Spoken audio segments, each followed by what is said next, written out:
C'est d'avoir une bonne lumière et un bon angle. Salut tout le monde, j'espère que vous allez bien et aujourd'hui on se retrouve pour la deuxième partie de la vidéo concernant mon challenge pour le prix Goncourt. Alors à nouveau c'est une vidéo, cette vidéo là actuellement je la tourne vraiment bien après le tournage initial de mon expérience de lecture. Mais pour toutes les raisons que j'ai précisées en partie 1, donc si vous n'avez pas vu, je vous invite à aller voir cette partie 1 parce que c'est essentiel pour mieux comprendre un peu tout ce qui se passe.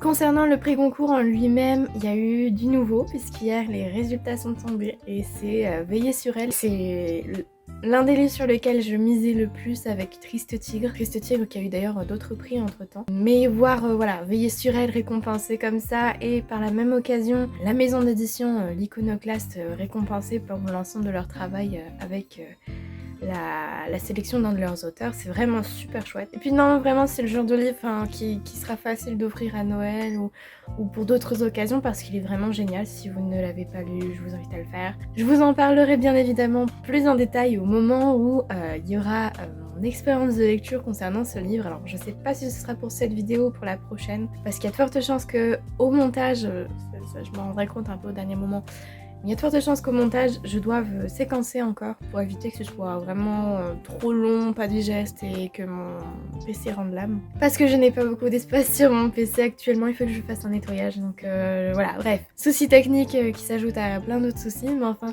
dans tous les cas, j'espère évidemment que la première vidéo vous a plu. S'il y a vraiment des choses à améliorer ou voilà, des choses qui vous semblent importantes d'ajouter, votre avis de lecture, notamment concernant les livres dont je parle, n'hésitez pas, l'espace commentaire est fait pour ça, donc franchement foncez. Puis, parce que ça fait trop de blabla, je vais vous laisser maintenant avec la vidéo en elle-même. J'espère qu'elle vous plaira, évidemment. Le format restera proche du premier, donc il n'y aura pas de surprise à ce niveau-là. Et puis sans plus tarder, parce que je tarde beaucoup trop en blabla, et je vous laisse avec la vidéo. Salut!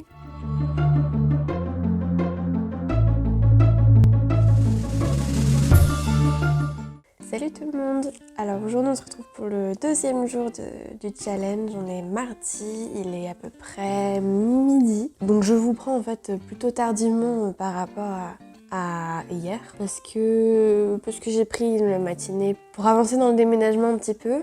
Alors j'ai pas l'impression d'avancer parce qu'il y a des cartons partout, donc disons que c'est pas très flagrant, donc il faut un peu se forcer à le faire quotidiennement, sinon c'est un peu démoralisant. Et après du coup j'en ai profité pour me poser, pour entamer la prochaine lecture pendant que mon téléphone chargeait. Et vu que je tourne avec mon téléphone, je n'ai pas pu filmer de suite. Donc, je vais vous parler un peu de la lecture qui est en cours. Donc, c'est La propagandiste de Cécile Desprairies aux éditions Seuil. Alors, quand je l'avais sélectionnée dans la liste des premières sélections, ce qui m'avait plutôt tenté, c'était le côté histoire, avec le portrait d'une mère qui finalement a eu une place, pas forcément une très belle place dans l'histoire et notamment durant la Seconde Guerre mondiale. Je n'ai pas cherché à en savoir davantage, j'avoue. Du coup, je l'ai commencé ce matin, mais j'avoue, je suis pas à fond dedans en fait. Je pense que j'accroche pas des masses à la façon dont c'est écrit pour l'instant. Je m'y attendais un peu, je pense que passer après Triste Tigre, ça va être un peu compliqué, dans la mesure où Triste Tigre proposait vraiment quelque chose qui m'a profondément marqué, aussi bien en termes d'écriture que la façon dont le sujet est traité. Mais pour l'instant, en fait, c'est un peu long, je trouve, à se mettre en place. Je suis arrivée à 62 pages, donc j'ai terminé le premier chapitre au moins, et j'ai commencé le deuxième. L'autrice va en fait prendre le temps de nous parler de sa famille et d'une sorte de rituel qui s'est mis en place très rapidement. C'est un peu une sorte de gynécée, de conciliabule entre différentes figures féminines de sa famille. Donc il y a la grand-mère, il y a la tante, il y a la mère, il y a la cousine, bref, voilà. Tout ce beau monde se réunit en fait à peu près chaque matin pour échanger, échanger aussi bien dans le sens échanger parler que échanger des vêtements ou des choses comme ça. Bref, c'est vraiment des petites réunions comme ça. Sauf que l'autrice nous dit que avec son regard d'enfant, il y avait des choses qu'elle captait pas forcément, du style des remarques par rapport à la Seconde Guerre mondiale ou justement des non-dits en lien du coup avec la Seconde Guerre mondiale que elle découvrira et comprendra vraiment des années plus tard. Donc on a ça qui est un peu présenté, mais la façon dont c'est écrit, m'a un peu chiffonnée dans le sens où c'est un peu long en fait à se mettre en place. On voit pas trop où on veut nous amener. Alors oui, elles se réunissent, oui, il y a des secrets, on sent présent. Mais pour autant, c'est un peu complexe de se lancer en commençant d'emblée par cette scène-là, je trouve. C'est peut-être pas le choix le plus judicieux, je pense. Au final, on finit par s'y faire et au final, on est un peu intrigué par le portrait de cette mère. Et on sent qu'il y a une relation très particulière avec sa mère et que ce parcours vers elle va pas être de tout repos, entre guillemets. Et le deuxième chapitre, vraiment cette fois-ci, alors là où j'en suis pour l'instant, je suppose que c'est l'histoire de sa mère. Mais on suit du coup une jeune fille qui s'appelle Lucie en 1940, qui ne rêve que d'une chose, c'est de réussir, de trouver sa place dans une société qui est bouleversée, qui est occupée également, et qui est profondément marquée par des idées racistes et j'en passe.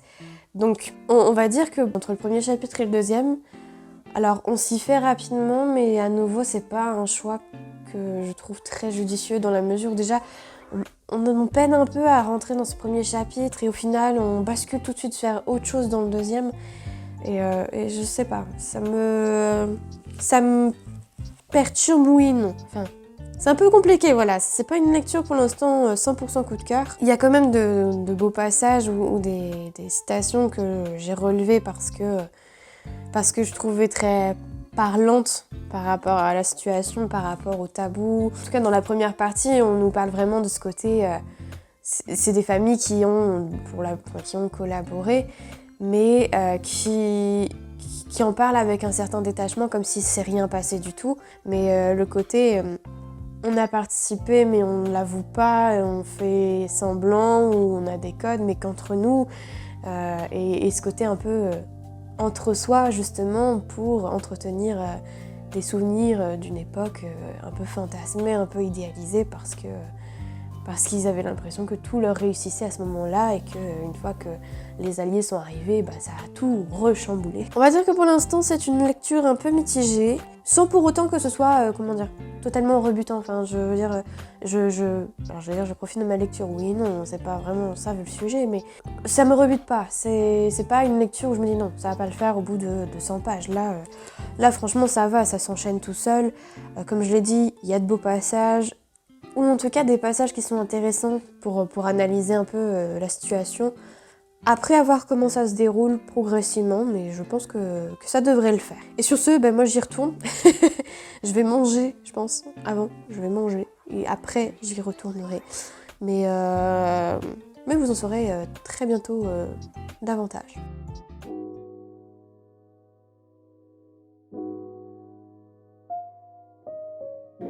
La propagandiste, page 18. Ces femmes parlaient leur langue.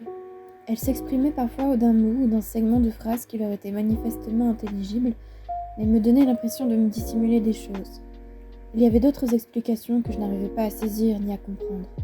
Visiblement, des souvenirs en commun les liaient, au point de se les remémorer chaque jour à demi-mot dans leur comité restreint. Elles étaient en ligne directe avec leur passé. Ces femmes me fascinaient car elles semblaient avoir des droits sur ma mère, qui présentait devant elles un autre visage. Elle n'était plus tant l'épouse et la mère de famille que l'une des leurs. J'avais l'impression qu'une face d'elle-même m'échappait. La propagandiste, pages 27 et 28. En revanche, on ne mentionnait pas que les pourvoyeuses juives, même adultes, étaient orphelines. Leurs parents étaient morts, mais comment ? Quand j'insistais, j'obtenais « mort en déportation », terme qui restait pour moi assez vague, à mi-chemin entre départ et transport. Vers où ? Et pourquoi mort ? Ma mère fit une longue réponse que je ne compris quasiment pas. Cette information administrative, froide, sonnait comme une évidence. C'était, semble-t-il, la place des Juifs. Et les Juifs, c'était les Juifs. Il n'était bien sûr pas fait mention de génocide ou de Shoah, terme que j'appris dans les livres.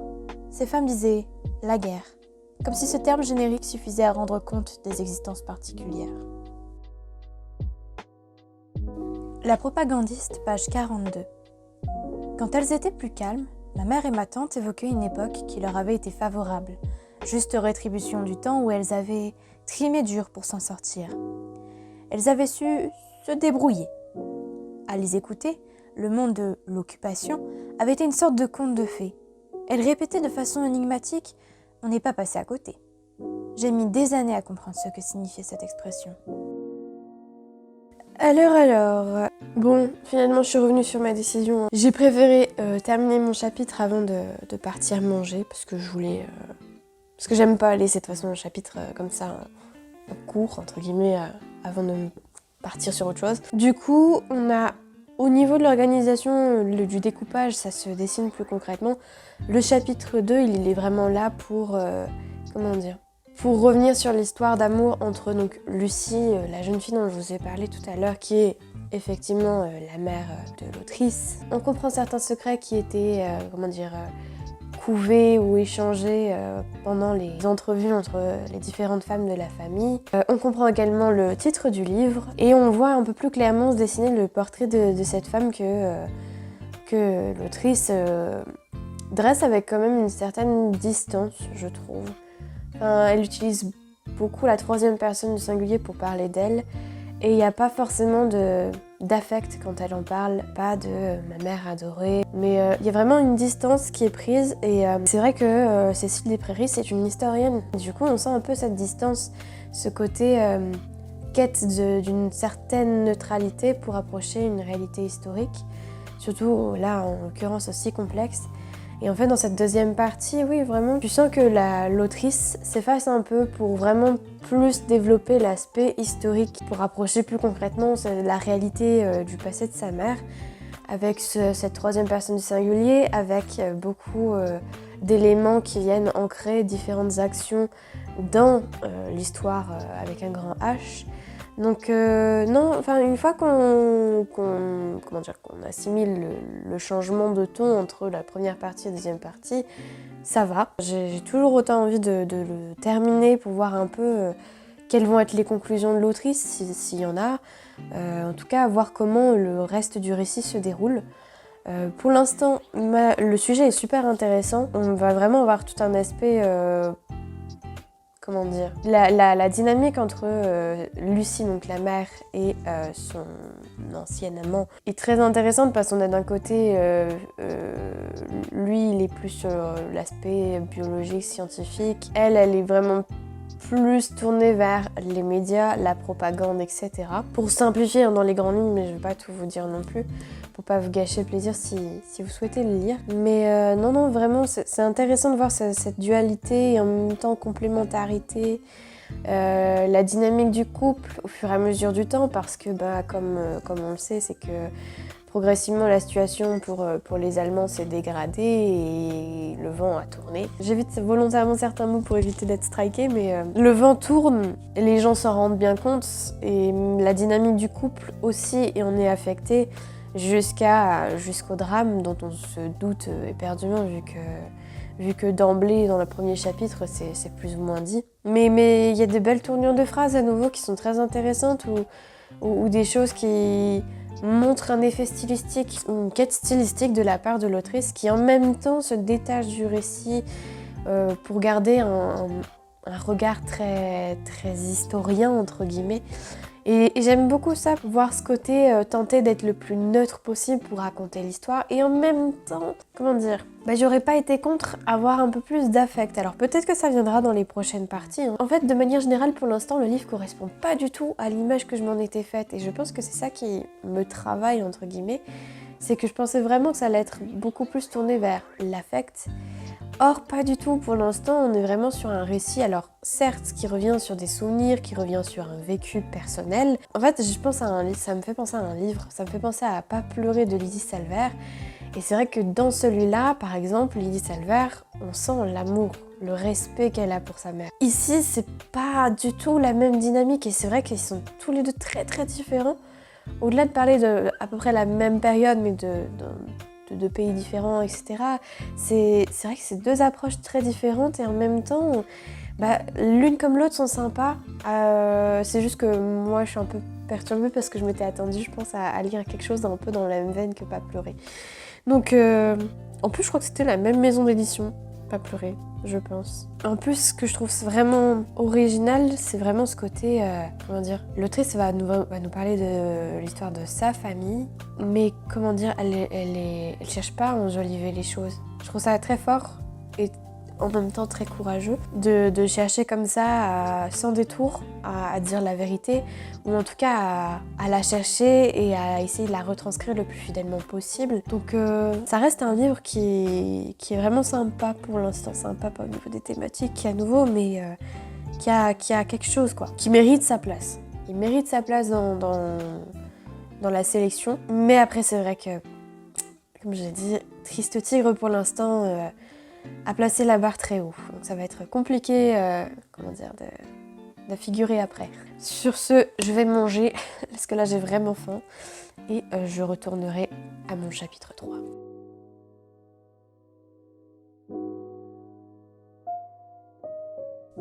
La propagandiste, pages 43 et 44. Malheureusement pour ces Cendrillon, minuit avait sonné. En 44, les salauds avaient envahi Paris, telle une nuée de locustes, et signé la fin de la guerre, autant dire la fin de la récréation. Le carrosse des jeunes femmes s'était transformé en citrouille. « Ces salauds ont tout gâché !» psalmodiait ma tante, dans un lamento nasillard et plaintif. C'était le point final. Il n'était pas question des Alliés, je me demandais parfois alliés à qui, mais des Américains et des Allemands, comme s'il s'était agi d'une opération de tourisme en chassé-croisé un peu forcé entre juilletistes et houtiens. Lesquels étaient les bons et lesquels les méchants? Voilà ce qui n'était pas clair.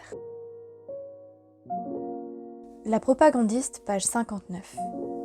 La vision du monde proposée par Friedrich est totale et englobante. Lucie est emmenée, transportée, corps et âme. Ce sera sa vocation pour le reste de sa vie. Par conviction, par fidélité à la mémoire de Friedrich, par peur de s'être trop radicalement trompée, Lucie persiste à ignorer le doute. Par espoir d'une restauration fasciste? Probablement pour toutes ces raisons à la fois. La propagandiste, pages 64 et 65. Le logement du couple a été fourni par le commissariat général aux questions juives, qui a constaté que le locataire en était parti. Précédemment habité par un juif, l'appartement était déclaré vacant pour la bonne cause, la vraie cause. Lucie et Friedrich le louent à un prix naturellement dérisoire. Tout sourit au couple. Les recherches de Friedrich avancent, il lui reste à soutenir sa thèse. Lucie est en train d'achever ses 2 licences, leurs amitiés sont haut placées, les voilà locataires pour 3 fois rien, ils sont jeunes et leurs idées sont promesses d'avenir. Ils n'ont aucune mauvaise conscience. Les juifs, au mieux des souris d'expérimentation, ne sauraient résider place des pyramides. Le but de Lucie et Friedrich, conforme à leur conviction haine, n'est pas de s'enrichir matériellement, l'argent qui est un acte capitaliste ne les intéresse pas, mais de faire en sorte que leur monde advienne. Alors, il est 14h. J'ai continué ma lecture. Je suis au chapitre 5 sur la page 155 sur 217 pages.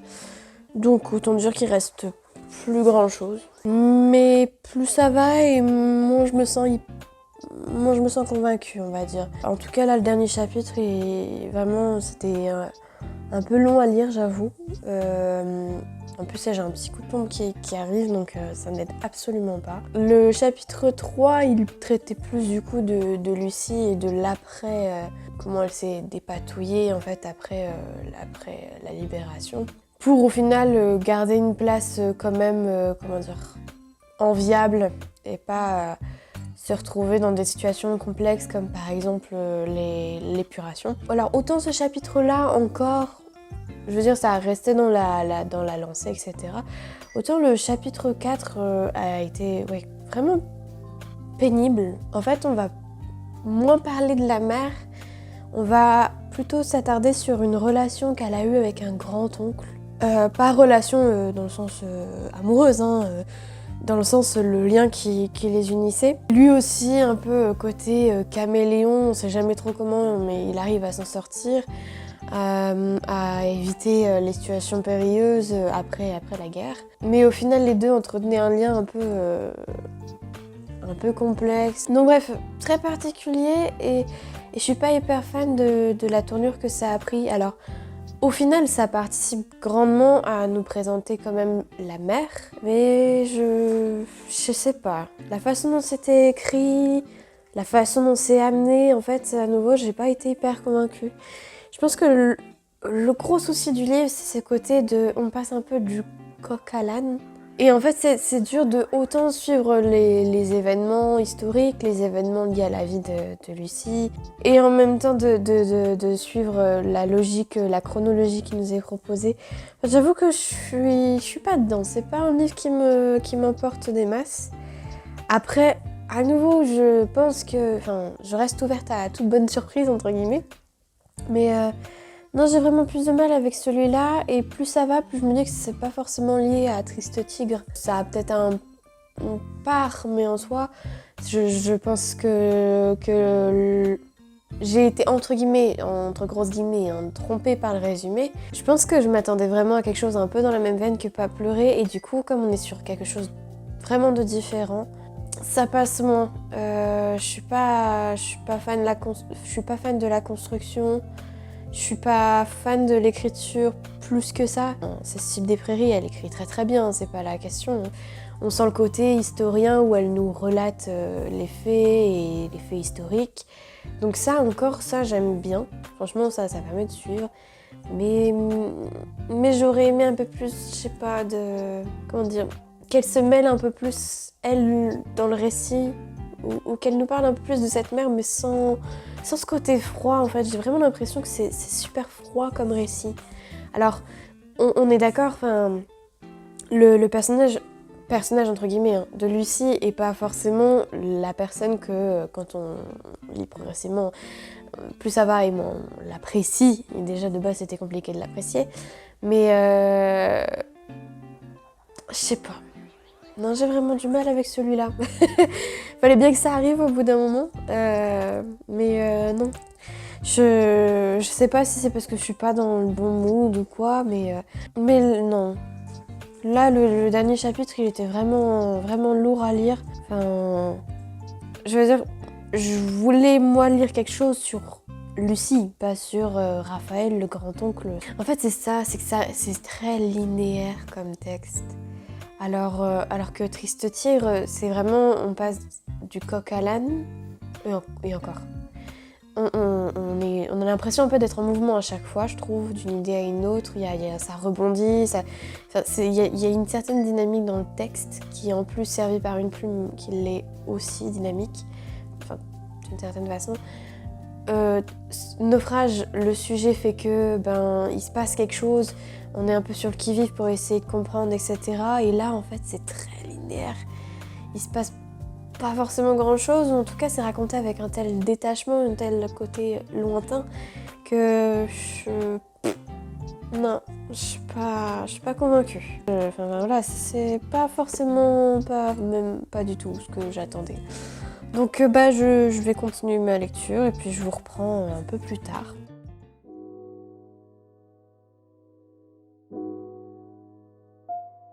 La propagandiste, page 85. C'était le 3 octobre 1944, la veille de l'anniversaire de Lucie. Friedrich est parti en claquant la porte. Elle ne l'a jamais revu. Friedrich est mort. Trop suspect, trop impliqué, trop connu, allant au-devant du danger dans un évident déni de réalité. Les autorités américaines ont rendu son corps à Lucie 4 jours plus tard.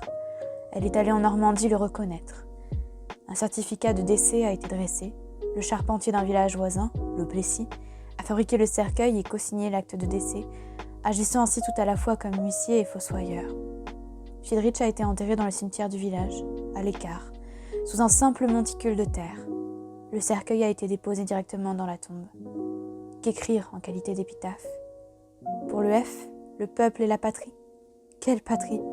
Il n'y aura rien. Pas de caveau, pas de nom, pas de date. Lucie fait planter une simple croix surdimensionnée. La croix se suffit à elle-même. Elle a bon dos. Mais pour qui regarde de près, c'est tout de même une croix de fer. La propagandiste, page 86. Ainsi, Friedrich m'aura accompagné toute mon enfance. Il était toujours là, mort et vivant, absent et présent. Et mon père le tolérait, à moins qu'il n'ait fini par lui concéder une place, pour ne pas dire toute la place. Seule avec elle-même, Lucie a passé le reste de sa vie, 62 ans, dans le souvenir de son grand amour, gardant pour elle l'image de la vie et de la carrière qu'ils auraient pu avoir si les Français n'avaient pas été aussi lâches à ses yeux, s'ils avaient été plus enthousiastes et avaient massivement combattu aux côtés des Allemands. Elle revivait ces derniers échanges avec son mari. « Moi, je sais comment il est mort, Friedrich », était son message muet, indéchiffrable. Il ne fut plus question de droit ni de biologie. Elle fit un remariage et 4 enfants, sans conviction. Sa vie était vécue. Elle resterait fidèle à Friedrich. Friedrich ne se racontait pas. Lucie ne le racontera pas. La propagandiste, page 91. Une seule chose est sûre, même remariée, elle restera toute sa vie la veuve de son premier époux, s'employant pendant plus de 6 décennies, de 1000 façons, à continuer de le faire exister. Gardienne du temple dédié à la mémoire de son héros, elle défend sa vie et son œuvre, taisant certains aspects de son parcours. Pour toujours, Friedrich sera jeune et alerte, tourné vers l'avenir, à l'instar des représentations d'affiches nationales socialistes. Il le lui a bien écrit, le 7 juillet 1944. Sache qu'ici-bas, tout passe, sauf un grand amour. Il est 14h30 et je viens de finir La propagandiste. Alors j'avoue, je suis plutôt mitigée, mais les derniers chapitres ont permis de remonter un petit peu dans, pas mon estime, mais en tout cas au niveau de l'avis que j'en ai, les derniers chapitres ont permis un peu de sauver la mise. Le chapitre 4 de mémoire était vraiment pénible, mais le reste ça va. C'est pas du tout le livre auquel je m'attendais, on est vraiment plus au-delà de la mère, parce que Lucie occupe une place vraiment importante dans ce livre, c'est aussi toute l'histoire de la famille. Parce qu'en fait, cette famille s'est vraiment organisée autour de Lucie, autour des secrets de la Seconde Guerre mondiale. C'est saisissant de voir à quel point elle s'en est sortie, enfin à quel point toute sa vie a été vraiment pensée déjà par rapport à son premier amour, mais aussi et surtout comment elle s'est débrouillée pour garder une certaine stabilité au sein de sa famille, pour s'en sortir sans jamais que ça retombe ou salisse l'honneur entre guillemets ou la réputation de la famille. Donc c'est fou de voir à quel point elle a été stratégique, enfin voilà, de voir à quel point elle a été méthodique, on va dire, dans sa façon d'agir, dans sa façon de se comporter à l'égard de ses proches. Et vraiment les derniers chapitres sont vraiment, au niveau de l'écriture, la façon dont c'est écrit, j'ai trouvé ça beaucoup plus percutant.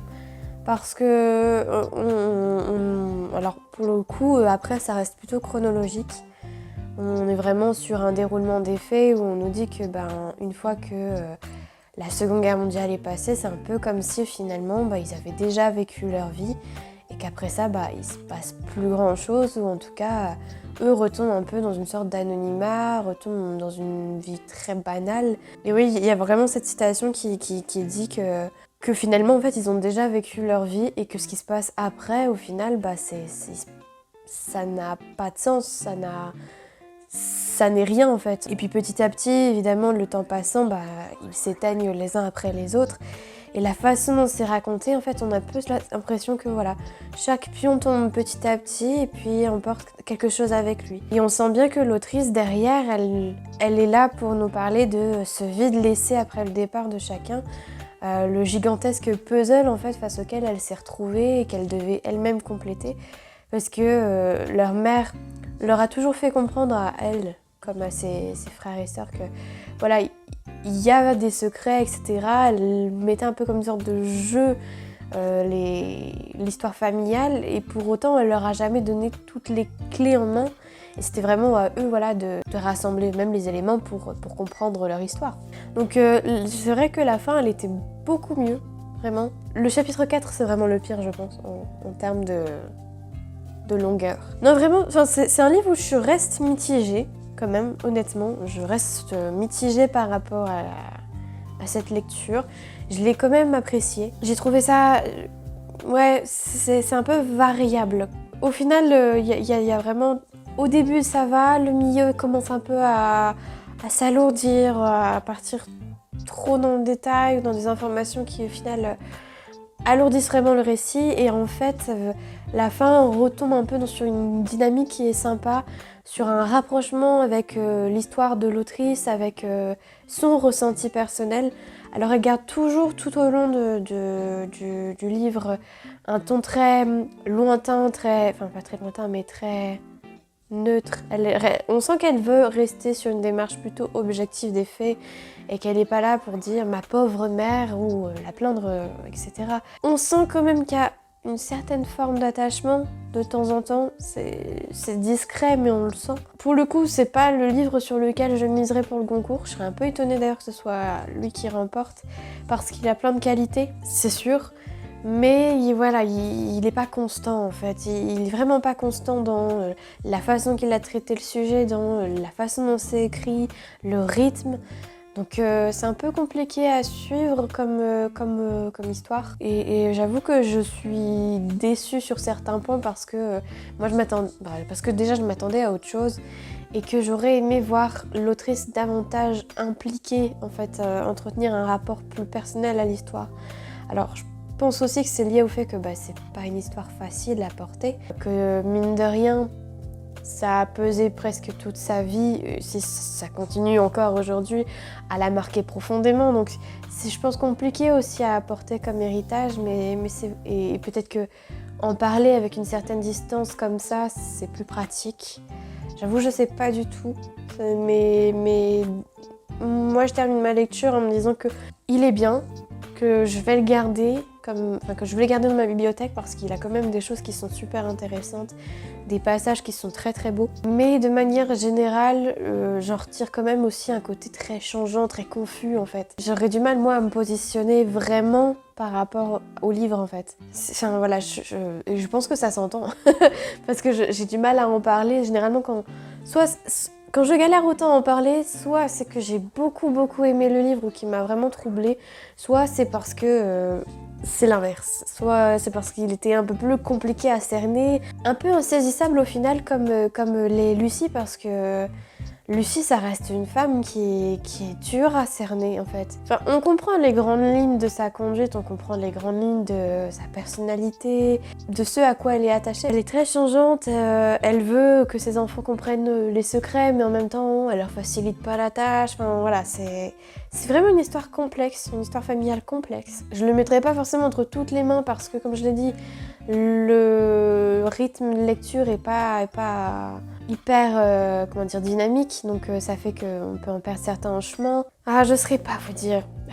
c'est vraiment horrible parce que du coup je suis là pour vous parler du livre, mais en même temps j'ai un peu de mal parce que je l'ai pas archi aimé comme je le pensais.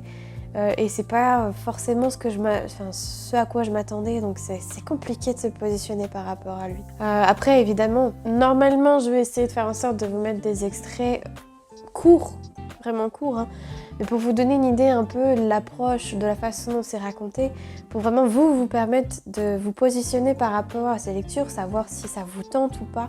Parce que le but premier, c'est que je vous donne envie de les lire, ou en tout cas que ça vous intrigue suffisamment pour que vous vous tourniez vers ces textes. Et en même temps, il a des qualités qui font que, on comprend pourquoi il est sur la liste, la liste du concours, quoi.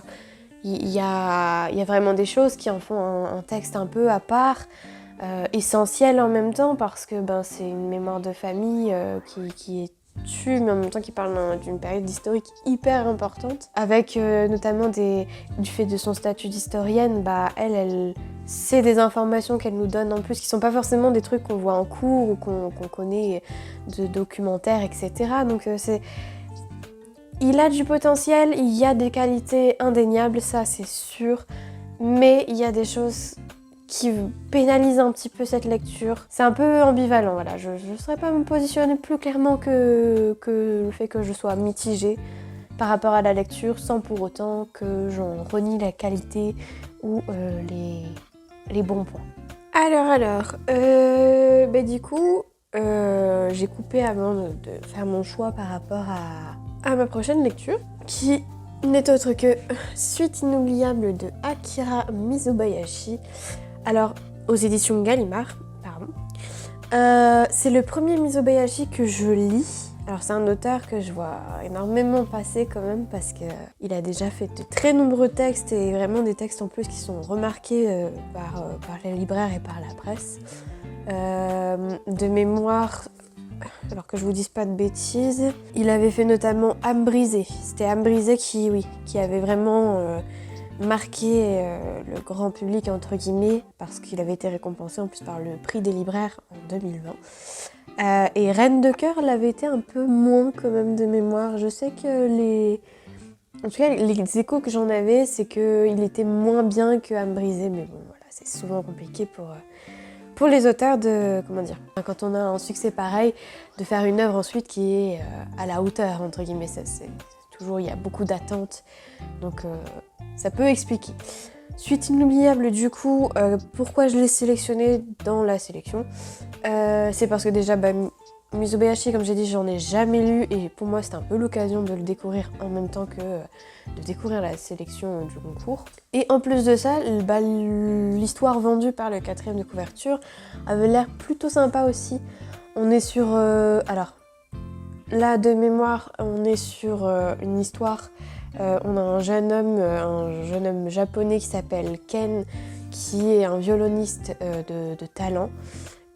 Au tout début du roman, on a le prologue où on sait qu'il est lié à une certaine Hortense de mémoire, qui est luthière, qui vit au Japon, sauf qu'on est dans un contexte de Seconde Guerre mondiale et donc les deux jeunes gens vont devoir se séparer. Juste avant de partir, il lui remet son violoncelle pour différentes raisons. Il lui remet son violoncelle et il part parce qu'il est enrôlé de force pour la guerre. En tout cas, là où j'en suis actuellement, pour l'instant, on remonte un peu sur le passé de Ken et sur sa relation avec la jeune Hortense. Avec évidemment en toile de fond cette guerre qui monte en pression, qui complique carrément tout au niveau relations entre les pays et au niveau des perspectives d'avenir de chacun. Surtout que Ken, au tout début, il est entouré d'une bande d'amis, mais que cette bande d'amis a du mal à se réunir, que l'un d'entre eux est envoyé en Mandchourie, je crois, de mémoire, pour faire la guerre. Donc voilà. Bon, j'en suis arrivée là, j'en suis à 62 pages sur 240, donc le chemin est encore long, hein, mais pour l'instant j'accroche beaucoup. Enfin, j'adore l'écriture. C'est très très fluide, ça se dévore tout seul et en même temps, il y a quand même l'air de rien une certaine critique à l'égard de la société nippone de l'époque. Alors il y a vraiment tout un... on va dire, on le sent, hein, déjà de mémoire, en plus les précédents aussi parlent de la musique, mais il y a un amour pour la musique, pour les instruments de musique qui est indéniable. Et la façon dont l'auteur nous en parle, c'est super beau. On sent que la langue française, elle est maîtrisée. Enfin, c'est pas son premier roman, ça se sent. Il y en a où les premiers romans parfois sont un peu brouillons, mais là, chaque mot est vraiment maîtrisé et même les sonorités, on joue avec. On a vraiment de très très beaux passages. J'ai déjà relevé pas mal de choses. Non, pour l'instant, j'en suis à là. Je peux pas vous en dire de trop non plus parce que soit je vous spoil, soit j'ai plus rien à dire en fait. Je vais me replonger dans ma lecture et je pense que je vous retrouve d'ici une dizaine de chapitres. Je pense que une dizaine de chapitres, on sera à peu près à au moins la moitié du roman et ça me sera peut-être plus pratique pour vous en parler plus longuement et vous faire un retour plus quali.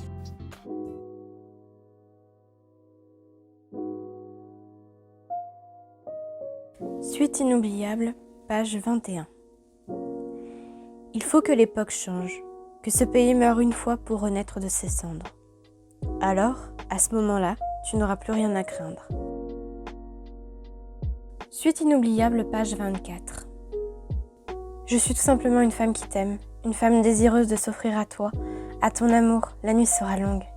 Ken me répond, la nuit sera longue et ma vie sera courte. Je ne veux pas dormir cette nuit.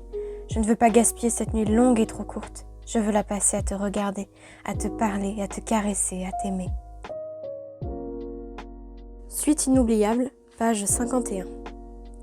Cet élan individuel et collectif leur procurait un sentiment particulier, paradoxal, celui d'être tout à la fois seul et ensemble, à un niveau supérieur de la vie qui, dans la platitude des jours, ne faisait que contraindre les êtres à emprunter uniformément la voix des sujets fidèles à l'empire divin, comme un troupeau de bétail soumis aux cris et aux fouets du cow-boy.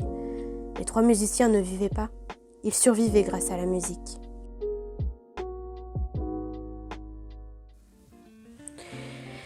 Ok. Alors finalement, je vous reprends un peu plus tôt que ce que je pensais. Je suis à la page 91 au 20e chapitre. Et en fait, si je vous reprends, c'est parce que j'étais surprise par la construction du roman. En fait, on a plusieurs parties qui, à chaque fois, s'intéressent à un personnage différent. Et comme au début, je pensais que ça allait être que sur Ken et Hortense, je crois. Et au final, pas du tout, parce que là, je viens de terminer une partie où on nous parle d'un personnage qui s'appelle Rio, qui est père de famille et médecin, et qui, même si ça se passe en 1945, je crois, son histoire, a priori, elle n'a pas vraiment de rapport direct avec l'histoire de Ken, si ce n'est du coup cette dimension de guerre au Japon, etc. Mais non, c'est vraiment surprenant, du coup je suis un peu surprise. Je me suis permis de vous reprendre plus tôt parce que je m'étais dit sinon je vais oublier. Et au final, là de ce que je vois, c'est que le 20e chapitre, il va parler d'un nouveau personnage. Alors cette fois-ci, il a l'air d'avoir un rapport direct avec la musique. On va suivre Guillaume Walter, je crois, Guillaume Walter, je pense. Ça a l'air d'être ça, qui est musicien, violoniste. Sauf que lui, son histoire se passe en 2016. Donc, c'est très surprenant et en même temps, je trouve ça plutôt intéressant. Alors, honnêtement, la partie précédente sur l'histoire de Rio est très touchante. Pour l'instant, je ne suis que waouh.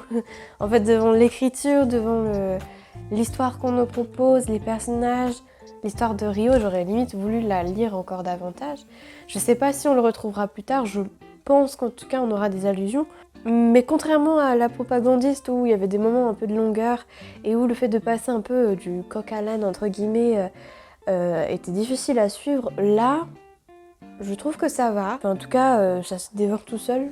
Donc pour l'instant c'est un gros oui. Et je me dis que c'est un auteur qui peut passer potentiellement, qui pourrait passer pour le concours. Parce que mine de rien, comme je l'ai dit, il a eu plusieurs succès auparavant, dont Âme brisée, qui vraiment l'a fait connaître du grand public. Donc pourquoi pas? Je pense que ça pourrait être... En tout cas, à l'heure actuelle, avec mon avancée actuelle, je peux vous dire que c'est un grand oui. Que franchement, pour l'instant, c'est hyper qualitatif. Par rapport à La Propagandiste ou moyennement convaincue, là je me dis qu'il peut passer et qu'il y a des chances qu'il passe au moins la 2e sélection. Donc écoutez, c'est tout ce que j'avais à dire pour le moment. Et puis je vous reprends dans très peu de temps. Suite inoubliable, page 54. Ils s'encourageaient et se stimulaient de la sorte. Ils s'efforçaient de résister aussi, dans leur union, tout autant musicale que morale, à l'air ambiant nocif, étouffant, de plus en plus privé de discernement, de raison, à cet emballement collectif, à cette frénésie impériale généralisée, parfaitement traduite, entre autres, par le spectacle du frétillement forcené de milliers de drapeaux au disque solaire lors du départ d'une compagnie de soldats nouvellement incorporés. Suite inoubliable, pages 62 et 63. Chacun se demandait au fond de soi-même si le gouvernement militaire fanatisé, dans son funeste aveuglement, allait conduire réellement le pays jusqu'à une catastrophe finale dont personne ne pouvait imaginer ni la forme, ni l'échéance. Suite inoubliable, page 71. Tout cela, pour Rio, indiquait d'une manière évidente que le Japon courait droit à sa perte. L'histoire semblait être un processus sans sujet, sans agent agissant. Personne n'était capable d'arrêter le cours des choses, ni d'en modifier la trajectoire. Tout le pays était comme un véhicule qui roulait sans frein à une vitesse maximale. Comment la guerre se terminerait-elle? Il l'ignorait. Il craignait seulement le pire. Le pire pour son fils, pour lui et sa femme, le pire pour la nation. Il est 16h14 et moi je suis arrivée à la page 153 au chapitre 33. Et c'est toujours autant waouh. Clairement, c'est vraiment une très très bonne lecture. J'ai lu, je pense, 2 bonnes parties, peut-être à tout casser. Et au final, effectivement, vous avez un passage enfin 2 parties qui se suivent à la suite et là qui cette fois-ci sont plus dans une période proche de la nôtre. Avec ce cher Guillaume qui du coup a un souci avec son violon, doit le faire réparer par un luthier.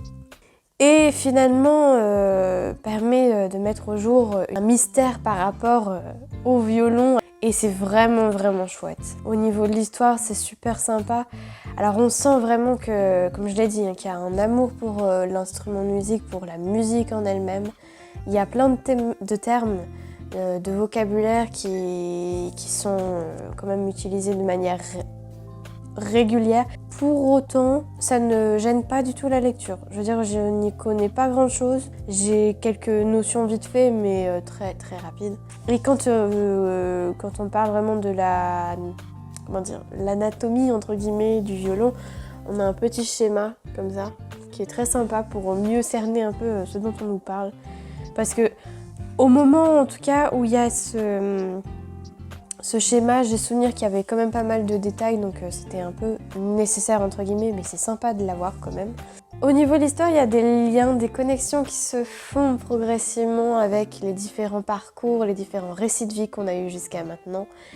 Mais ça se dessine encore très progressivement, il faut, avoir l'œil entre guillemets ou au moins être un peu attentif. Disons que si vous avez posé le livre entre-temps, il y a des chances que vous ne l'ayez pas vu, mais c'est des petits rappels discrets à ce qui s'est passé dans d'autres récits et c'est super chouette. Pour l'instant, c'est un grand oui. Franchement, il est vraiment bien. Après, j'ai pas de comparatif par rapport à Âme brisée. Donc je serais pas capable de vous dire s'il est mieux, si ça vaut le coup, s'il y a une baisse ou je ne sais quoi. J'en sais rien du tout. Voilà, donc je pourrais pas vous être utile à ce niveau-là.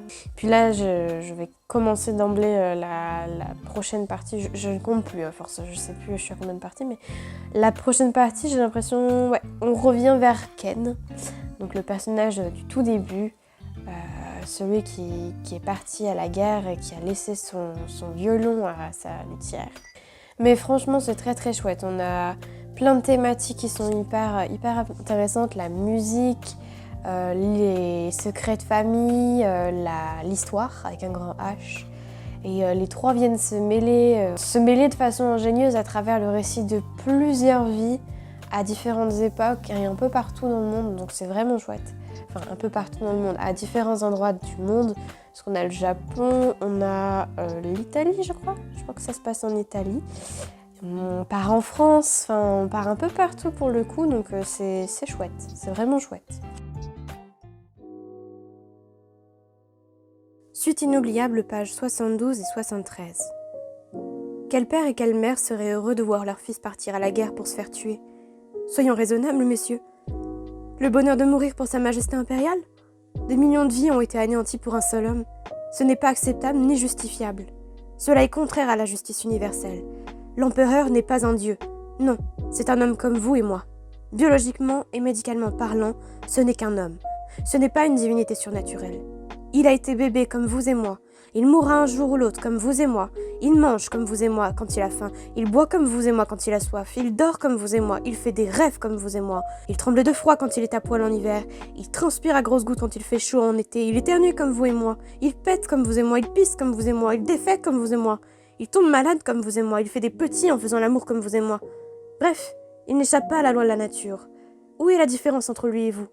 Dites-moi, où est la différence? Un système héréditaire qui privilégie une catégorie d'êtres est une absurdité contre nature. Remontez le temps et imaginez l'humanité aux origines de l'histoire. Imaginez les hommes vivant dans l'état de nature, dans un état antérieur à l'établissement de la société ou de l'État. Vous n'y verrez que des hommes ordinaires qui se ressemblent tous au-delà de toutes sortes de différences physiques. Un système héréditaire est un système abject, parce qu'il comporte en lui-même la négation des droits fondamentaux qui sont des droits naturels. Naturels, vous comprenez? Réveillez-vous. Réveillez-vous de ce cauchemar qui vous ensorcelle et qui ensorcelle tout le monde. Chaque vie est infiniment précieuse. La vôtre est aussi précieuse que celle du prince suprême. Pourquoi faut-il que mon fils doive mourir pour lui? Suite inoubliable, page 75. Pour tout ce que vous avez fait pour moi, je ne saurais comment vous remercier. Je vous dis au revoir. Quand toute cette bêtise sera terminée, je reviendrai. Je voudrais revenir. Pour vivre ma vie, cette vie que vous m'avez donnée. Si je meurs, ce ne sera pas pour lui. Ce sera une mort pour rien. J'aurais été assassinée par cet État qui n'en est pas un, puisque l'État, la création du peuple par le peuple uni, devrait exister pour réaliser le bonheur de ses membres. Merci encore une fois pour tout ce que vous m'avez offert. Suite inoubliable, page 178. Les raids aériens se poursuivaient tous les jours.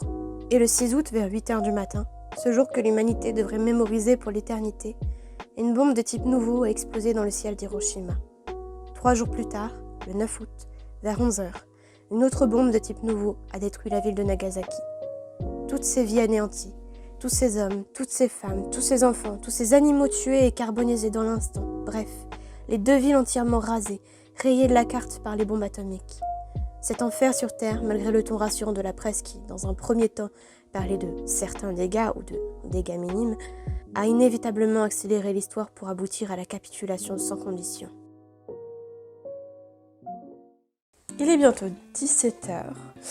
C'est la dernière fois que je vous reprends de la journée, je pense, parce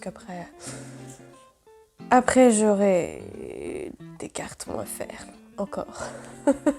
Et je viens de finir Suite inoubliable.